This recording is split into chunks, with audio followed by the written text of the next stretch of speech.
What's up, friend? Hector here from StrongestHec.com with this week's Movement Monday for the week. We're going to be moving on with the second segment and the last segment of the 5 steps to better mobility for BJJ. This segment we're focusing on the shoulders, going overhead, T-spine rotation, all that good stuff. Why is this important to you? Because for one, if you love doing kettlebells, you're getting into pressing and snatching. If you're trying to do the SFG snatch test, this is crucial. If you're doing Jiu-Jitsu and you want to be able to not feel like someone's tearing your arm off because you're so stiff through the pecs and through the shoulders. Someone catches you in an armbar or an Americana or Kimura and it really hurts before they even crank in on it. This is why this is important to you, because the better your buffer zone is, okay, the better position and the better your posture and your positioning will be to escape. Which means you get to train Jiu-Jitsu more, and that means you get better, which means it's going to make you a better man, better husband. You'll be less grumpy, like the whole thing. Okay, your wife will thank me later. Don't worry. So today we're going on to phase 2, which is covering steps 3 and 4. So phase 1 was covering the breathing and the mobility, like we always do. Okay. Then phase 2 is breaking down static and dynamic postures. So that way we can start to lock in the corrections that we're making, okay? So now, the static posture we're going to do what's called like a windshield wiper drill, okay? But we're going to be doing it with the kettlebell to help keep our upper back and shoulders on the floor, okay? And then we're going to be using a yoga block. You can use a pair of shoes. You can roll up your gi belt if you need to use that. Just something to give you to squeeze between your legs if you need it, okay? And we'll get right into it, all right? So actually, probably what I should do is take this watch off. Should have did this before I started the video, but again, these are live videos. All of my mistakes happen right here, and you get to see them all right? So for this one, you're going to be on your back. So on your back, and you're going to be holding the kettlebell in, which would be called the working arm. So I'm going to turn like away from you here, and we're going to work the thoracic from the bottom up instead of from the top down. So when we did the rib grab from half kneeling and thread the needle, we did that last week. That's working the T-spine from the top down. Now we're going to work the T-spine from the bottom up and being able to control it statically through the midsection, okay? Again, we're using this is a kettlebell version. You can do this a body weight version, which is harder to do, but we're going to use this to kind of speed up the process, okay? So you're going to get into the same get up position as if you're going to do a get up, okay? Now, you're going to bring both your knees up, and you've got to pinch your knees together. This is where the block, a pair of shoes or something like that would come into play. Let's just say let's say you've got really big thighs or something, or you're just really tight in the groin and you can't bring your knees together. That's where you'll use something like that, okay? So if you need to squeeze, you can do this as well. And then as you improve, you get rid of the block, okay? Again, so I like the block because it gives you a couple of different angles to squeeze from, okay? So we'll use the block for this demonstration. I'm going to move my knees away from the bell, okay? And I breathe. Inhale, grab my thigh, inhale. And I'm going to rotate across. Once I meet a restriction, which means like my shoulder is going to start to come up off the ground, I stop and I breathe through it.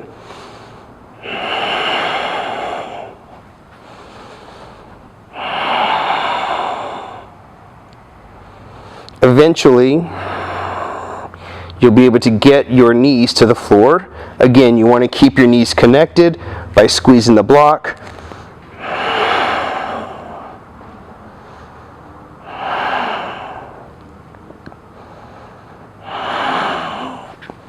Come back, and you'll repeat. I'm going to see if I can do this without the block.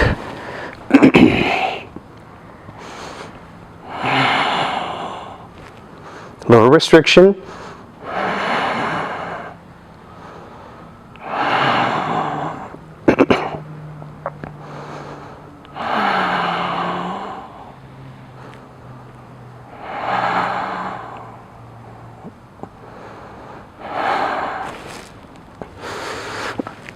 And literally all we're going to do now is repeat on the other side. Same setup, like you said, not from the get up. First round, you could probably do with a block. Second repetition, take the block away.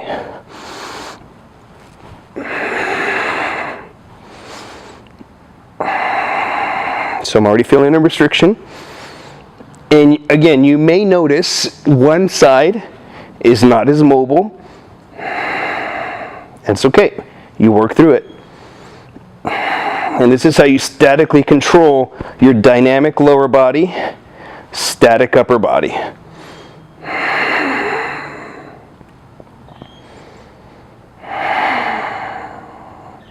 Just me breathing deeply into the diaphragm really stretches my incision here.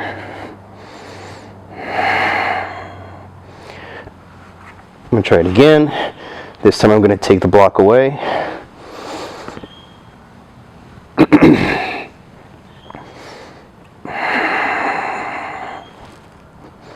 Feel like my lower body's drifting. Here we go. And you'll see each breath gets me a little deeper and more range of motion. Don't hold your breath. Like I said, you'll hold yourself up with the muscles you're trying to relax. The side that the kettlebell's on, you want to keep that scapula and that shoulder on the floor. Okay? To make it more challenging, believe it or not, you take the kettlebell away because now you have nothing to keep this shoulder connected to the floor. Okay, so knees come together. Okay, hands are on the floor. The moment that my shoulder starts to come up, I've gone too far. Okay.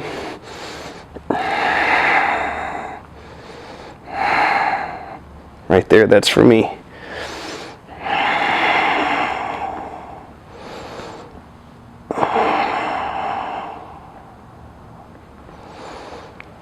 Okay, you get the idea. Kettlebell makes it a little easier because you got that weight holding you down. Then the body weight makes it a little more challenging. So start where your ability's at. If you feel like you need the kettlebell to kind of keep you down, that way you can really work the rotation from the bottom up, do that. Then progress it by taking the kettlebell away. Now you're absolutely controlling that whole range of motion, okay? So this is the static posture. Static upper body, your dynamic lower body, making sure that T-spine stays still, and then going through this little windshield wiper movement, okay? Now, dynamically, we're going to make sure that the shoulder stays connected, thoracic stays connected, and we're going to do that with two things. One, we're going to do a kettlebell row, and two, we're going to do a half get up, okay? So the half get up, really simple. I'm literally just going to roll up to my elbow, okay? So I'm going to turn away from you, okay? I'm going to turn this side. Half get up, all we're doing is rolling to this position right here. The goal is to keep my thoracic extended and my shoulder connected, okay? I don't want my shoulder coming out. I want it to stay connected, okay? And all we're going to do is about 10 reps rolling to the elbow, okay? So from here, roll to the elbow, clear your neck every now and then, make sure you're not tensing up your neck.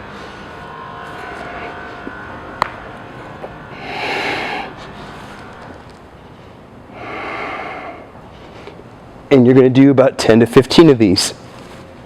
Can you see how these can benefit Jiu-Jitsu? This is literally the same position I would be in if I'm trying to feed my collar to work a choke, right? I got to sit up to my elbow except my guard's closed, or maybe I'm trying to do a scissor sweep. I'm in the same position. So the pattern is the same as Jiu-Jitsu, okay? again, goal is to keep the shoulder connected. I'm going to do the other side. That way, again, these are the exact things I'm going through right now to rehab. I may want to move this because I don't want to smash it. These are the exact same things. Move this out of the way. This is live time that I'm doing to rehab after my transplant surgery. Okay, shoulder stays connected. T-spine's extended. I'm not slouching, right? Chest stays up. Breathe.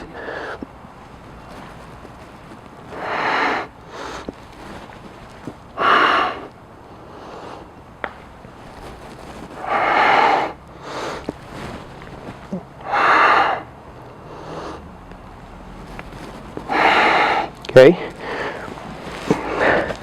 The last one is the Kettlebell Row. Okay, and we're literally going to do a row, and what we're looking for is making sure that our scapula and our shoulder stay stable. So we don't want to lose that stability in the upper back, scapulas. Okay, you can do this on a bench. I like to do this just bent over the kettlebell. So it's basically like a bent over row. Because I want it to work my midsection. Okay, so literally I'm just going to stand right here. Okay, my scapulas, so if you see my scapulas, I'm not going to let them round forward, and I'm not going to make them like wing out. I don't want them winging, and I don't want them rolling forward. So I'll stand over the bell like I'm going to deadlift it. Okay, keep my scapula neutral, and then I'm going to row. I don't want it to come out. See that? Scapula's rounded forward, and then here, like scapula's winging. I don't want to do that. Stay connected. Okay,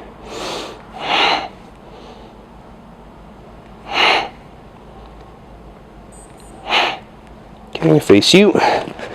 Do the other side. I like to keep this hand pointed down. That way it helps me to keep my shoulder symmetrical versus like this. Don't put your hand on your hand on your thigh, because you're going to encourage this rotation. And then I'm losing my shoulder. Stay square.